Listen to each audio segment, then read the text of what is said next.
जय श्री कृष्ण दोस्तों, मैं रूपा अग्रवाल झांसी मुख्यालय से अपनी नप्रभा संस्था महिला हेल्पलाइन प्रेरणा एक तक ग्रुप की सदस्य हूं।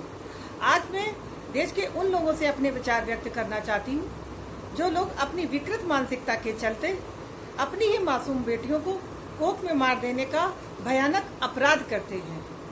दरअसल दोस्तों, उन्हें वास्तविकता का बोध ही नहीं होता कि वह किस अनमोल रत्न को अपने हाथों से ही खो देते हैं। हाँ फ्रेंड्स, बच्चे ईश्वर का वरदान होते हैं, ईश्वर का स्वरूप होते हैं। ऐसा करके वह कितने बड़े पाप के भागीदार बन रहे हैं, इसका उन्हें जरा सा भी अंदाजा नहीं होता। क्योंकि यदि होता तो वह उस नन्ही सी जान पर इतना बड़ा कहर कभी नहीं बरसाते। और दोस्तों, धारणा भी क्या कि बेटी हुई तो उसे पढ़ाना पड़ेगा, उसकी शादी में खर्चा करना पड़ेगा, बेटियां पराए घर की अमानत होती है, पराया धन होती हैं, बेटियों से सुख नहीं मिलता, वगैरह वगैरह।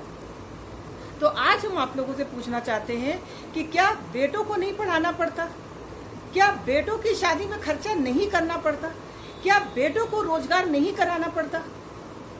और रही बात पराये धन की, तो आज अधिकांश बेटे अपने माता पिता से दूर अलग शहर में अपना जीवन व्यतीत कर रहे हैं।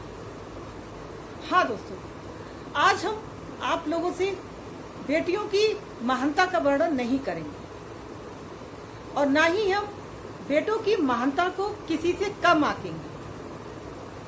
हमारा तात्पर्य सिर्फ इतना है कि हमारे जीवन का सुख किसी बेटे या बेटी पर निर्भर करता ही नहीं है। क्योंकि यदि ऐसा होता तो आज सभी बेटे वाले मंदिरों की घंटियां नहीं बजाते। फ्रेंड्स, हमारे समाज में ऐसे बहुत से दंपति हैं जो कि निसंतान हैं और उसके बावजूद भी वह हमारे समाज में एक बहुत ही प्रतिष्ठित और सम्मानित और एक सुखमय जीवन व्यतीत कर रही हैं। हमें उनसे प्रेरणा लेनी चाहिए। फ्रेंड्स, वक्त की नजाकत को समझिए। आज पूरा देश कोरोना के कहर से प्रभावित है। आज देश का हर नागरिक अपने अपने स्तर पर इस लड़ाई से लड़ रहा है और सभी लोगों का ये मानना है, ये समझना है कि ये कोरोना नाम की जो मुसीबत है वो बाहर के देशों से आई है और उन्हीं के गलत कर्मों का खामियाजा आज हमारा देश भुगत रहा है। तो फ्रेंड्स, यहाँ पर हम आप लोगों से पूछना चाहेंगे कि क्या वाकई में हमारे देश में सब कुछ अच्छा है?